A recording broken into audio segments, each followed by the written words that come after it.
ती तुमच्यावर आणि माझ्यावर आहे. म्हणून आजचा जो विषय आहे तो म्हणजे देवाची नजर तुम्हावर व माझ्यावर सदोदित आहे. म्हणून प्रियांनो, ज्यावेळेस त्या प्रभू येशू ख्रिस्ताची नजर आमच्यावर आहे, तर आम्ही कशा पद्धतीने वागलं पाहिजे. जो देव जिवंत देव आहे, त्या देवाची नजर तुमच्यावर आणि माझ्यावर कशा प्रकारे असेल, हे आम्ही लक्षात ठेवलं पाहिजे. म्हणून प्रियांनो, लक्षात ठेवलं पाहिजे की आम्ही ज्या काही गोष्टी करतो त्या आम्ही लक्षात ठेवल्या पाहिजे की सीसीटीव्ही कॅमेऱ्यापेक्षा पण आपली नजर महान देवाची आपल्यावर आहे.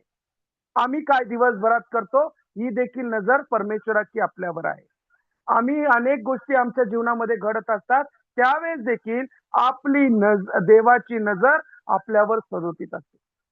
आपण पाहूया की यामध्ये 4 भाग आहेत. पहिला जो भाग आहे तो म्हणजे माणूस जे पाहतो ते पाहणारा देव आहे. आम्ही ज्या नजरेने पाहतो त्या नजरेनुसार जर आम्ही पाहिलं तर तो पाहणारा आमचा महान देव आहे. जर आम्ही स्तोत्रसंहिता 146:9 मध्ये जर पाहिलं तर त्यामध्ये असं सांगितलंय की परमेश्वर उपऱ्याचे रक्षण करतो, अनाथ व विधवा यांची दाद घेतो, परंतु दुर्जनांचा मार्ग वेडावाकडा करतो. या ठिकाणी प्रियांनो असं सांगितलेलं आहे बघा, परमेश्वर उपरे उपरे जर तुम्ही पाहिलं तर ते उपरे म्हणजे जे अनाथ आहेत, ज्यांना कोणी नाहीये, अशांची तो रक्षण करत असतो. म्हणजे माणूस जे पाहतो, माणसाकडून जे काही होत नाही, त्या लोकांची रक्षण करण्याची जबाबदारी प्रभू येशू घेतो आणि त्यांचं नजर ठेवायचं काम त्यांच्यावर प्रभू येशू ख्रिस्त करतो. अनाथ आणि विधवा जे आहे, ते अनाथ आणि विधवा यांना सदोदित परमेश्वराची नजर असते आणि त्या अनाथ आणि विधवांचे काळजी घेणारा आमचा देव आहे. म्हणून प्रियांनो, जो विषय जो घेतला होता त्याच्यातला पहिला भाग असं सांगतो की माणूस जे पाहतो, माणूस न करता देव आमच्याकडे पाहतो. पुढे असं सांगितलंय, परंतु दुर्जनाचा मार्ग वेडावाकडा करतो. ज्यांना काहीच करता येत नाही, जे दुर्जन आहेत, ज्यांना काहीच करायचं नाहीये, अशांना परमेश्वर तो जो मार्ग आहे तो वेडावाकडा करून दाखवतो आणि तोच मार्ग वेडावाकडा करतो. पुढे असं सांगितलंय, पहिले शमूएल याचा 16वा अध्याय आणि 7वं वचन की आपण पाहूया, पण परमेश्वराने शमूएलाच म्हटले, तू त्याच्या स्वरूपावर अथवा त्याच्या शरीराच्या उंच काठीवर जाऊ नको, कारण मी त्याला नापसंत केले आहे. मानवासारखे परमेश्वराचे पाहणे नसते. मानव बाहेरचे स्वरूप पाहतो, पण परमेश्वर हृदय पाहतो. हालेलुया. या ठिकाणी प्रियांना आपण पाहतो की मानव जो आहे, तो मानव सदोदित आम्हाला फक्त बाहेरून पाहत असतो, परंतु परमेश्वर सदोदित आपलं हृदय पारखत असतो आणि तो नेहमीच आपलं हृदय पारखण्याकरता तयारीत असतं. तुम्ही जर देवाचं वचन वाचलं असं तर त्याच्यात लिहिलंय की परमेश्वर ज्यांच्याकडे काही नाही त्यांना रात्री झोपेत देखील पुरवतो. म्हणून लक्षात ठेवा प्रियांनो, जे काही माणूस पाहतो ते पाहत असताना परमेश्वर देखील त्याच्या सोबत राहतो. म्हणून प्रियांनो लक्षात ठेवा, तुमचा आणि माझा जो देव आहे तो तुम्हावर आणि माझ्यावर करडी नजर ठेवून आहे. आम्हाला वाटतं आमच्याकडे कोणी पाहत नाही, आमच्याकडे कोणी बघत नाही, म्हणून आम्ही कुठल्याही मार्गावर जाऊ शकतो, तर नाही प्रियांनो, परमेश्वराची नजर तुमच्यावर आणि माझ्यावर आहे. म्हणून सांगितलेलं आहे की शमूएलाची जी काठी आहे त्याच्यावर कोणी जाऊ नका, ती किती उंच असू द्या, त्याच्या शरीराच्या वर असू देत, परंतु त्याला परमेश्वरांनी नापसंत केलं. परंतु मानवासारखे परमेश्वराचं कधीच पाहणं नाहीये. परमेश्वर आपल्याकडे ज्यावेळेस पाहतो त्याची जी नजर आहे ती चांगली नजर आहे आणि ज्यावेळेस तो पाहतो तो वरून पाहत नाही, तर प्रियांनो, तुमचं आणि माझं हृदय परमेश्वर पाहत असतो. स्तोत्रसंहिता 33:18 मध्ये असं सांगितलंय, स्तोत्रसंहिता 33 आणि 18 यामध्ये असं सांगितलंय, पहा, जे परमेश्वराचे भय धरतात व त्याच्या दयेची अपेक्षा करतात, त्याचा जीव मृत्यूपासून सोडवावा व दुष्काळात त्याचा प्राण वाचवावा म्हणून त्याच्यावर त्याची नजर असते. पहा प्रियांनो, जे कोणी परमेश्वराचं भय धरतं आणि परमेश्वरावर विश्वास ठेवून चालतं, तर त्याची जी दया आहे, त्या दयेवर त्याची अपेक्षा त्याची नेहमी चांगली असते. आणि प्रियांनो, लक्षात ठेवा, की कितीही मृत्यूमध्ये आपण चाललेलो असो, कितीही तुम्ही सिरियस असा, आजारी असा, कुठल्याही गोष्ट असा, परंतु ज्यावेळेस तुमच्यावर काही समस्या येतात, दुष्काळ येणं म्हणजे काही समस्या निर्माण होणं, अडचणी निर्माण होणं, संकट निर्माण होणं, त्याच्यातही प्राण वाचवायला आमचा प्रभू येशू ख्रिस्त आपल्याबरोबर असतो. म्हणून लक्षात ठेवा, कधीही तुम्ही कुठल्याही अडचणीत असला, समस्येत असला, तर परमेश्वर तुमच्याकडे पाहत असतो. आणि तो परमेश्वर तुम्हाला कितीही समस्या असू द्या, किती अडचणी असू द्या, किती संकट असू द्या, परमेश्वराची नजर तुमच्यावर असते आणि परमेश्वर सरळ हाताने तुम्हाला देत असतो. म्हणून प्रियांनो, लक्षात ठेवा, ज्यावेळेस तुम्ही परमेश्वराची अपेक्षा धरता, ज्यावेळेस तुमचा जीव परमेश्वर मृत्यूतून सोडवतो आणि ज्यावेळेस तुम्ही कुठल्या अडचणीत असता, समस्येत असता, त्यावेळेस परमेश्वर त्याची नजर तुमच्यावर ठेवून असतो आणि तुम्हाला तो सरळ हाताने पुरवत असतो. स्तोत्र संहिता 121:4 मध्ये काय सांगितलंय बघा. स्तोत्र संहिता 121 आणि 4, की पहा, इस्रायलाच्या रक्षकाला झोप लागत नाही व तो ढुलकी घेत नाही.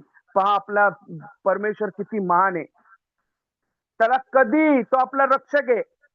ज्यावेळेस आपण पाहतो सिक्युरिटी गार्ड आपल्या बिल्डिंगच्या खाली असतात आणि ते 24 तास किंवा 12 तास आपल्यावर कडी नजर ठेवत असतात, की हे झोपलेत का? ह्यांचं रक्षण करावं, चोरापासून रक्षण करावं, ह्याच्यापासून रक्षण करावं. त्याच प्रकारे आमचा देव देखील 24 तास आमच्यावर कडी नजर ठेवून असतो. तो कधीही झोपत नाही, त्याला कधी डुलकी लागत नाही.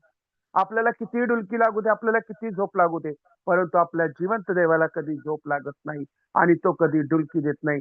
कारण त्याला माहिती आहे, की त्याचे जे मेंढरं आहेत, ते सदोदित त्याची वाट पाहत असतात आणि म्हणून आपल्याला पाहणारा जो आहे, तो म्हणजे आमचा देव. म्हणून आम्ही जे पाहतो, तो पाहणारा आहे, तो आमचा देव. पुढे आपण पाहूया उत्पत्ती याचा 39वा अध्याय. उत्पत्ती याचा 39वा अध्याय 20 आणि 21वं वचन. योसेफाच्या धन्याने त्याला धरले आणि राजाचे बंदिवान होते त्या बंदीशाळेत त्यास टाकले. तो त्या बंदीशाळेत राहिला. तथापि परमेश्वर योसेफाबरोबर असून त्याने त्याच्यावर दया केली आणि त्या बंदीशाळेच्या अधिकाऱ्यांची त्याच्यावर कृपादृष्टी होईल असे केले. बघा, ज्या ठिकाणी परमेश्वरावर योसेफाबरोबर असून त्यांनी जी दया दाखवली आणि ज्यावेळेस योसेफाच्या धनाने त्याला धरून दिले गेले, त्याला बंदिवान करण्यात आलं, बंदीशाळेत डांबून ठेवलं गेलं, परंतु त्या ठिकाणाचे जे लोक होते किंवा त्या ठिकाणाचे जे अधिकारी होते, त्या अधिकाऱ्यांनी त्या ठिकाणी पाहिलं की त्याच्यावर परमेश्वराची कृपादृष्टी निर्माण झाली. म्हणजे पहा, तो आमचा देव किती महान आहे. तुमच्यावर आणि माझ्यावर देखील तो कृपादृष्टी पुरवतो. म्हणून प्रियांनो, लक्षात ठेवा, जे माणूस पाहत असतो ते पाहणारा फक्त आणि फक्त आमचा जिवंत देव आहे. म्हणून लक्षात ठेवलं पाहिजे की तो आमचा जो जिवंत देव आहे, तो सदोदित आमच्या सोबत राहतो आणि तो आमची काळजी घेत असतो. प्रियांनो, लक्षात ठेवा, पहिलं जे मी तुम्हाला सांगितलं ते म्हणजे माणूस जे पाहतो ते पाहणारा आमचा देव आहे. म्हणून प्रियांनो, इथून पुढे लक्षात ठेवा, जे आम्ही पाहतो ते चांगलंच पाहिलं पाहिजे. जे आम्ही बघतो ते आम्ही चांगलंच बघितलं पाहिजे आणि जे बघत आहोत ते चांगलंच बघितलं पाहिजे. कारण ज्या ज्या गोष्टी आपण पाहतो, बघतो, करतो, ते सर्व पाहणारा आमचा देव आहे. पुढे आपण पाहूया दुसऱ्या ह्याच्यात, की माझ्या अंधारात मला पाहणारा देव. आपण पाहतो की जर लाईट गेली, आपण मेणबत्ती लावतो, त्याचा प्रकाश आपल्या घरामध्ये पडतो. त्याच प्रकारे आपण पाहतो की लाईट बंद केली अंधार रात्रीची, अंधार झाला, तरी देखील प्रियजनांनो, लक्षात ठेवा की अंधारात देखील आमचा देव आम्हाला सदोदित पाहत असतो. मग किती अंधार होऊ देत, काही नसलं आपल्याकडे आणि अंधार केलाय, तरी देखील तुमची काळजी घेणारा तुमचा देव, माझा देव, तुमचा देव खूप महान आहे, की तो अंधारात देखील आमची काळजी घेतो. तो प्रकाशातून अंधारात नेतो अंधारातून आम्हाला तो प्रकाशात आणतो, असा तो महान देव आहे. म्हणून प्रियांनो लक्षात ठेवा, अंधारात देखील तुमच्या जीवनामध्ये किती समस्या असल्या, किती अडचणी असल्या, किती संकट असले, तरी ते सोडवणारा देव आहे तो परमेश्वर. परमेश्वर आमचा सोडवणारा देव आहे. तो जिवंत देव आमच्या सोबत आहे. कारण तुम्ही किती समस्येत असला, तर तो तुम्हाला त्याच्या हातावर झेलून धरेल. आपण पाहूया स्तोत्र संहिता 139 आणि 12वं वचन. स्तोत्र संहिता याचा 139वा अध्याय आणि 12वं वचन. तरी अंधकार देखील तुझ्यापासून काहीच एक लपवत नाही. रात्र दिवसाप्रमाणे प्रकाशते, काळोख आणि उजेड हे तुला सारखेच आहेत. पहा प्रियांनो, या ठिकाणी दाविदाचं स्तोत्र इतकं सुंदर सांगते की अंधार देखील तुझ्यापासून काही लपवत नाही. जो अंधार पडलेला आहे, त्या अंधारात असताना देखील परमेश्वर आपल्याकडून काही लपवत नाहीये. आपल्याला सगळ्या गोष्टी पाहते आणि आपल्याकडूनही जर लपवलं तर परमेश्वराला ते आधीच कळतं. म्हणून लक्षात ठेवा, तुम्ही जर काही गोष्टी लपवत असाल त्या परमेश्वराला आधीच कळलेल्या असतात. तसंच रात्र दिवसाप्रमाणे नेहमी प्रकाशित असते. रात्र गेली, दुसऱ्या दिवशी प्रकाश आला. त्याच प्रकारे तुमच्या जीवनात देखील जो अंधार आहे, त्या अंधारातून प्रकाशाकडे दाखवणारा परमेश्वर महान आहे. म्हणून काळोख आणि उजेड जे आहे ते तुमच्या आणि आमच्यासाठी परमेश्वराने सारखंच केलेले. म्हणून लक्षात ठेवा प्रियानो, कितीही अंधार असला आपल्या जीवनामध्ये, तरी त्या प्रकाशामध्ये आणणारा देव आमचा महान आहे. तो देव आमचा प्रकाशात काढणारा देव आहे. अंधारातून बाहेर काढणारा देव आमचा महान आहे. म्हणून प्रियानो लक्षात ठेवा की अंधारात देखील तुमचा आणि माझा देव पाहणारा देव आहे. म्हणून प्रियानो लक्षात ठेवा, त्या अंधारामध्ये असताना देखील तुम्ही लक्षात ठेवा की परमेश्वराची नजर तुमच्यावर आहे. परमेश्वराची नजर आपल्यावर आहे. परमेश्वराची नजर सदैव तुमच्यावर आणि माझ्यावर आहे. पुढे आपण जर पाहिलं, स्तोत्र संहिता 139 आणि 7 मध्ये सांगितलंय की मी तुझ्या आत्म्यापासून कोठे निघून जाऊ, तर मी तुझ्या समक्षतेपासून कोठून पळून जाऊ. बघा, आपला जो देव आहे तो कधी आत्म्यापासून कुठेही जात नाही. आणि तो जर जात असेल तरी देखील तो तुमच्यामध्ये आणि माझ्यामध्ये सदोदित आहे. कारण ती ज्याची क्षमता आहे, ती क्षमता आपल्याकडे कधीही पळून जात नाही. तर त्याची ही क्षमता आहे ती आपल्यामध्ये सदोदित राहणं खूप गरजेचं आहे. पुढे आपण पाहूया स्तोत्र संहिता 56 8 आणि 9 वचन. 56 8 आणि 9 वचन. माझी भटकण्याची ठिकाणे तू मोजली आहेत. माझी आसवे तू आपल्या बुंदलीत भरून ठेवली आहेत. तुझ्या वहीत ती नमूद झाली नाहीत काय? मी तुझा धावा करीन, त्या दिवशी माझे वैरी मागे फिरतील आणि देव माझ्या पक्षाचा आहे हे मी जाणतो. पहा प्रियांनो, या ठिकाणी सांगितलंय की माझी भटकण्याची ठिकाणी तू मोजली आहेत.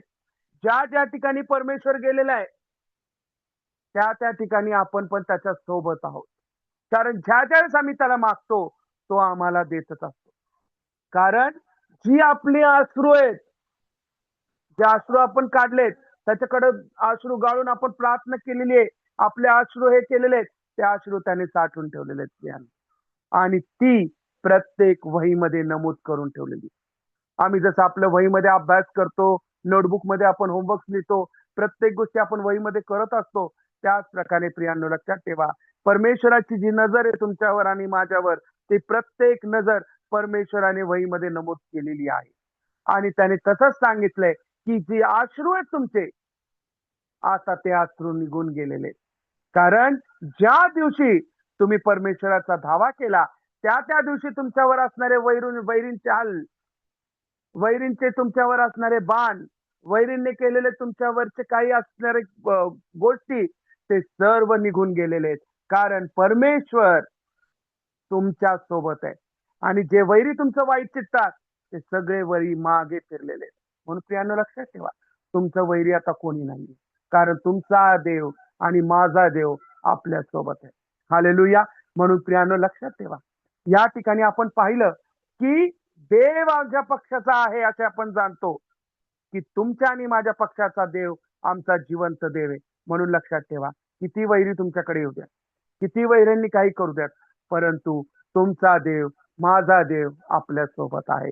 म्हणून आपण पाहिलं की माझ्या अंधारात देखील मला पाहणारा देव आहे. म्हणून तुमच्या आणि माझ्या अंधारात जो देवे तो म्हणजे माझा येशू ख्रिस्त आणि तुमचा येशू ख्रिस्त, हा तुमच्या आणि माझ्या बरोबर आहे. तिसरं आपण पाहणार आहोत, जे म्हणजे ज्या देवाची नजर माझ्यावर आहे आणि तुमच्यावर आहे, ते आपण पाहणार आहोत. नीतीसूत्र याचा 15वा अध्याय आणि 3रं वचन. परमेश्वराचे नेत्र सर्वत्र आहेत, ते बरे वाईट पाहत असतात. पहा प्रियांनो, परमेश्वराचे जे नेत्र आहेत, सीसीटीव्ही कॅमेरा काहीच नाही आपल्या समोर, सीसीटीव्ही कॅमेरा निर्जीव आहे, परंतु देवाचे जे सजीव नेत्र आहेत ते तुम्हावर, माझ्यावर आहेत. कारण तुमचं आणि माझं जे बरे वाईट आहेत ते परमेश्वराची नजर आपल्याकडे पाहत असते आणि ती नजर आपल्यावर सदोदित असते. म्हणून देवाचं वचन सांगितलंय की परमेश्वराचे नेत्र जे आहेत ते सर्वत्र तुमच्या आणि माझ्यावर आहेत आणि आपलं जे बरे वाईट आहेत ते आपण सदोदित पाहिलं पाहिजे. आणि लक्षात ठेवलं जे आहे ते आपण बरे वाईट लक्षात ठेवलं पाहिजे. आणि ज्यावेळेस आम्ही बरे वाईट लक्षात ठेवतो त्यावेळेस आपल्याला कळतं की आपण काय केलेलं आहे प्रियांनो. आणि म्हणून लक्षात ठेवा, परमेश्वराची जे नेत्र आहेत ते सर्वत्र तुमच्यावर आणि माझ्यावर आहेत. पुढे आपण पाहतो की स्तोत्रसंहिता 34 आणि 15 मध्ये, स्तोत्रसंहिता 34 आणि 15,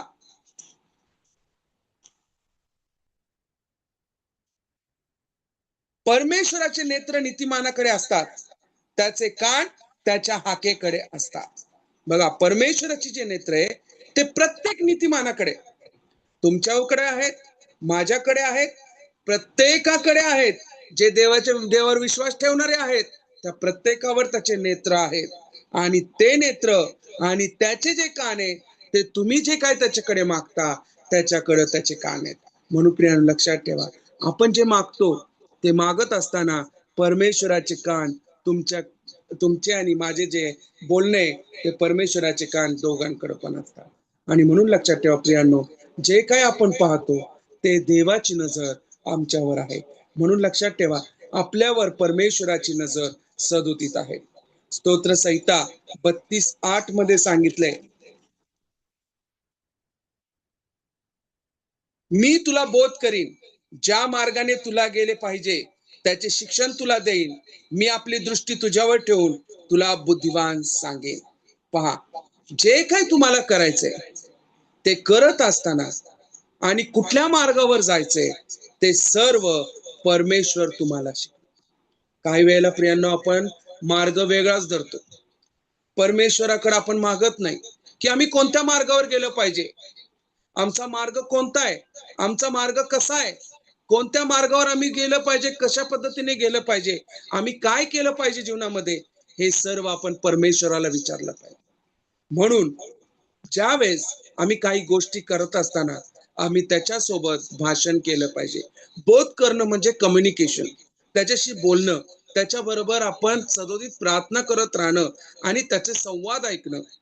ज्यावेळेस तो आम्हाला मार्ग दाखवेल त्या मार्गावरच आपण सदोदित गेलं पाहिजे. आणि ज्या ठिकाणी जायचं त्याचं शिक्षण आम्ही घेतलं पाहिजे.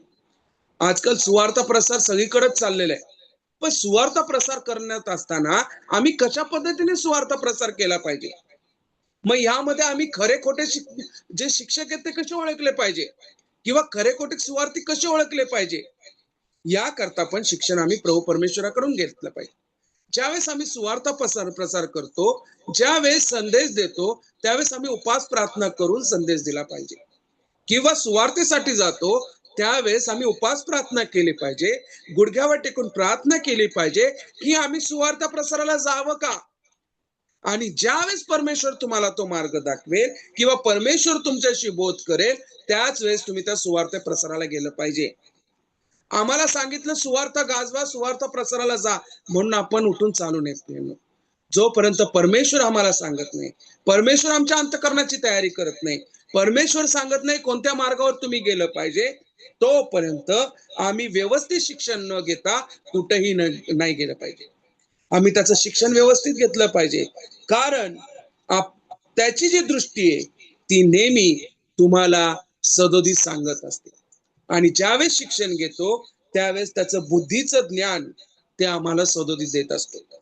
म्हणून लक्षात ठेवा, जी बुद्धी आहे, जी बुद्धी परमेश्वराकडून आम्हाला प्राप्त झालेली आहे, त्या बुद्धीची प्रार्थना करत असताना, त्या बुद्धीसाठी प्रार्थना करत असताना, जे शिक्षण आम्हाला हवंय ते शिक्षण घेत असताना आम्ही लक्षात ठेवलं पाहिजे की आमचा जो मार्ग आहे तो प्रभू येशू ख्रिस्त आहे.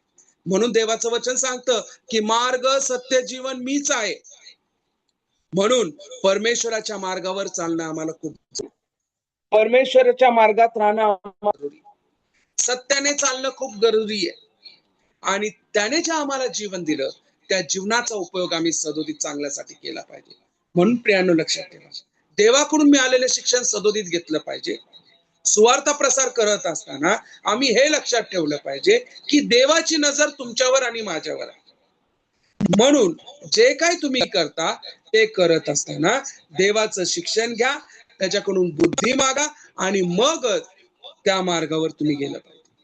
तुम्हाला काही शिक्षण घ्यायचंय किंवा तुम्हाला एखादं घर घ्यायचंय किंवा तुम्हाला लग्न करायचंय तर देवाकडे बोध करा, कम्युनिकेशन करा, उपास प्रार्थना करा आणि मगच त्या मार्गावर तुम्ही जा.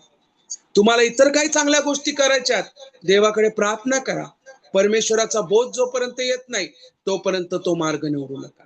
म्हणून जीवनामध्ये लक्षात ठेवा की परमेश्वराची नजर तुमच्यावर आणि माझ्यावर आहे. म्हणून जे काही पावलं उचलता ते उचलत असताना आम्ही आधी परमेश्वराकडे प्रार्थना केली पाहिजे. पुढे शेवटचा आपण पाहणार आहोत की माझे लहानपण पाहणारा देव. आज तुमचं आणि माझं लहानपण जे पाहतो ते देवानी पाहिलं नाही की आम्ही लहानपणापासून कसे आहोत. आम्ही लहानपणापासून काय काय गोष्टी ऐकल्यात. आईच्या उदरात असताना पासून आम्ही देवाची वचनं ऐकलीत का? आईच्या उदरात असताना पासून देवाची गाणी ऐकलीत का? आईच्या उदरात असताना पासून आम्ही काय काय शिकलो आणि आता आईच्या उदरातून आम्ही बाहेर आलो, मोठे झालो तर आम्हाला देवाचं वचन कळालेलं आहे का? आम्ही देवाच्या वचनामध्ये राहतो का? पाहूया मत्तयाचा 10वा अध्याय आणि 29व वचन.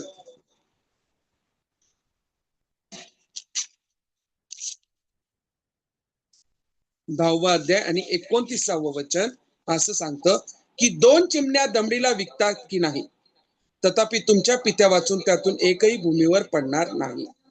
ज्या चिमण्या आहेत तुम्ही पाहता, ज्या ठिकाणी आपण घरामध्ये राहतो, हॉटेलमध्ये चिमण्या पाहतो, ज्या आग लागल्यानंतर त्याचा धूर बाहेर जातो किंवा चिमण्या ज्या आहेत त्याच्या आता 2 प्रकार आहेत. एक चिमणी मी तुम्हाला सांगितलं धूर जातो आणि दुसरी चिमणी पक्षी आहे. त्या पक्षी जर तुम्ही पाहिल्या, जर विकायच्या असतील तर त्या कितीला विकू शकतात तर आपण पाहतो दमडीला विकू शकतो. परंतु पित्या वाचून आम्हाला कोणत्या भूमीवर काय पडेल हे आम्हाला माहिती.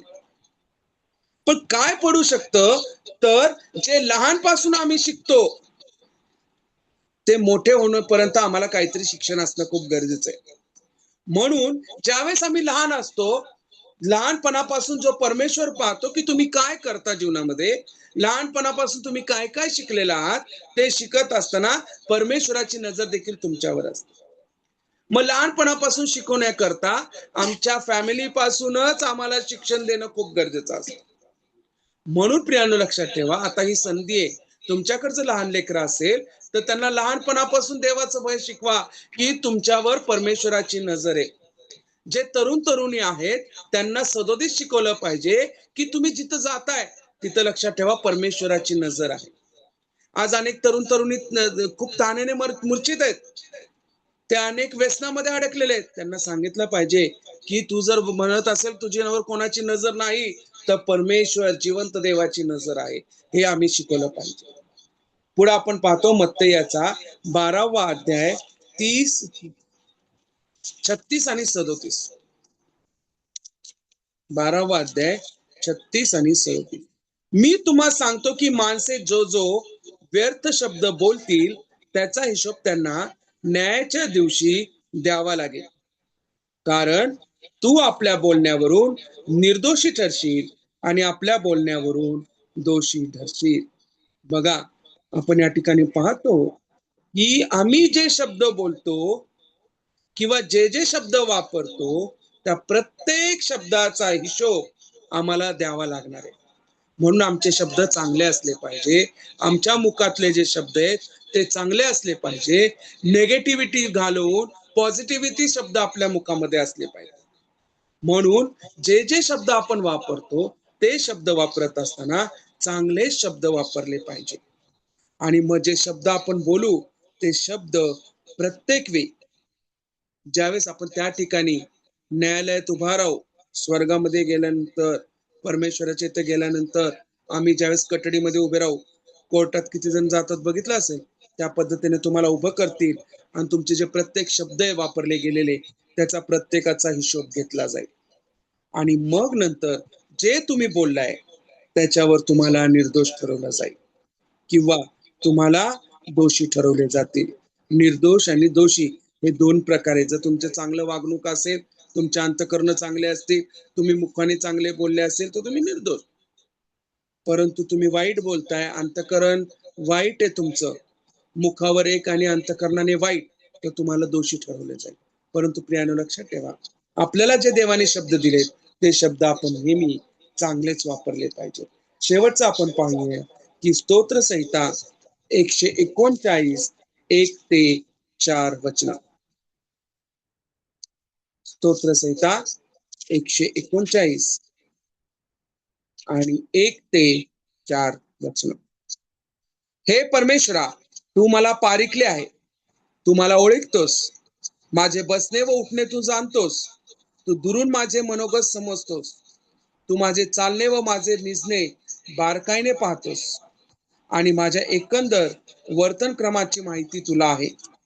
हे परमेश्वरा, तुला मुळीच ठाऊक नाही असा एकही शब्द माझ्या मुखातून निघत नाही. पहा प्रियांनो, परमेश्वराने, दाविदाचं स्तोत्र आपल्याला सगळं सांगतंय की परमेश्वराने प्रत्येकाला पारखून घेतलेले. तुम्ही कसे आहात, कसे वागता, कशा पद्धतीने चालता, काय बोलता आणि काय काय गोष्टी करता, हे सर्व परमेश्वराने पारखलेले. त्यामुळे तुम्हाला काही सांगण्याची किंवा मी ऐकून घेण्याची काहीच नाही, कारण परमेश्वर रोजच्या रोज आपल्याला पारखतोय. मग तुम्ही काही कपडे घाला, कसेही तुम्ही दिसा, परंतु तुमच्या अंतःकरण पारखणारा देव परमेश्वर आहे. त्याने तुमचं बसणं उठणं सगळं जाणलेलं आहे. तुम्ही कोणतं बसता, कोणाबरोबर बसता, कोणते शब्द वापरता, हे सगळं परमेश्वर पाहतो. तुमच्या सर्व गोष्टी तो समजतो. तुम्हाला काय हवंय काय नको हे परमेश्वर पाहतो. म्हणून त्याने सांगितले, तुम्ही ज्या प्रकारे चालता किंवा जिथं तुम्ही निसता म्हणजे झोपता, ते सर्व बारकाईने तो पाहते. आणि एकंदर तुमचे जे वर्तन क्रम आहे, म्हणजे सकाळपासून ते संध्याकाळपर्यंतचा किंवा झोपेपर्यंतचा सर्व दिनक्रम त्याला माहिती आहे.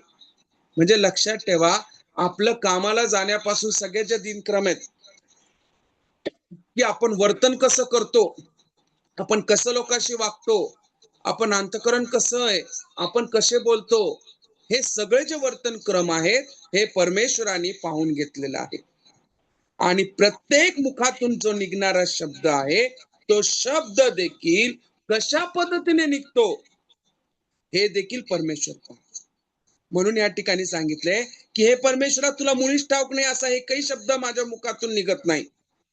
बघा, तुमच्या मुखातून काही जर शब्द निघत असतील तर आजपासून हे लक्षात ठेवा की तुमच्यावर आणि माझ्यावर आपल्या जिवंत देवाची नजर आहे. म्हणून आम्ही कसे शब्द वापरले पाहिजे हे तुम्ही लक्षात ठेवा. प्रियांनो, मी तुम्हाला सांगितलं की माणूस जे पाहतो ते पाहणारा देव आहे. म्हणून आजपासून लक्षात ठेवा, सीसीटीव्ही कॅमेरा जरी तुम्ही सोडला तरी माणूस जे करतोय ते सर्व परमेश्वराची नजर आहे. म्हणजे आता परमेश्वराची जे नेत्र आहेत ते खरे सीसीटीव्ही कॅमेरे आहेत. म्हणून परमेश्वर तुम्ही काय काय करता, काय नाही करत, त्याची नजर तुमच्यावर. अंधारात देखील परमेश्वर तुमच्यावर पाहतो. किती अंधार करा, तुम्हाला असं वाटत असेल अंधार केला तर कोणी पाहत नाही, परंतु अंधार जरी केला तरी त्याच्यात ते परमेश्वर पाहत असतो. त्याची नजर तुमच्यावर. आणि ज्या देवाची नजर माझ्यावर आहे किंवा तुमच्यावर आहे, त्याची इतकी मोठी नजर आहे, तर तुम्ही लक्षात ठेवा की तो आमच्या बरोबर काय करेल. माझे लहानपण पाहणारा देव, आपले लहानपण जे आहे ते लहानपण देखील परमेश्वर पाहतो. म्हणून प्रियांनो, लक्षात ठेवा की इथून पुढे तुमचं चालणं उठणं बोलणं आणि तुम्ही काय शब्द वापरता ह्या सगळ्याची नजर परमेश्वराकडे आहे. म्हणून प्रियांनो, लक्षात ठेवा, त्याची नजर जर आमच्यावर आहे तर आम्ही कशा पद्धतीने राहावं, कसं वागावं, कसं बोलावं, कोणते शब्द राहावे, आम्ही कशा पद्धतीने राहिलं पाहिजे, देवाच्या वचनात कसं राहिलं पाहिजे, सुवार्ता सांगत असताना आम्ही त्याच्या शिक्षणाचा भाग घेतला पाहिजे, शिक्षण घेतलं पाहिजे आणि मगच आम्ही पुढे घेतलं पाहिजे, कारण आमच्या जिवंत देवाची नजर आमच्यावर. आपण प्रार्थना करू. हे आमच्या प्रेमळ पवित्र सेनाधीश परमेश्वरा, आम्ही तुझी स्तुती करतो, तुझ्या नामाला धन्यवाद करू देतो प्रभू परमेश्वरा, कारण तुझी नजर आम्हा प्रत्येकावर आहे आणि ती नजर प्रभू परमेश्वरा आज आम्ही तुझ्याकडे मागतो की प्रभू परमेश्वरा तू आम्हाला आशीर्वादित कर आणि प्रभू परमेश्वरा तुझी जी करडी नजर आमच्यावर आहे त्यावर आम्ही भीती बाळगावी आणि जे काय आम्ही करू ते प्रभू परमेश्वरा सत्याने तुझ्या मार्गावर चालणारे आणि आमचं जे जीवन आहे ते तुला सोपवून करावं असं तू कर आणि तू आमच्या सोबत राहा अशी आम्ही तुझ्याकडे प्रार्थना येशू ख्रिस्त आमच्या तारणाऱ्याच्या नावाने मागतो म्हणून तू ऐक. आमेन. Praise the Lord.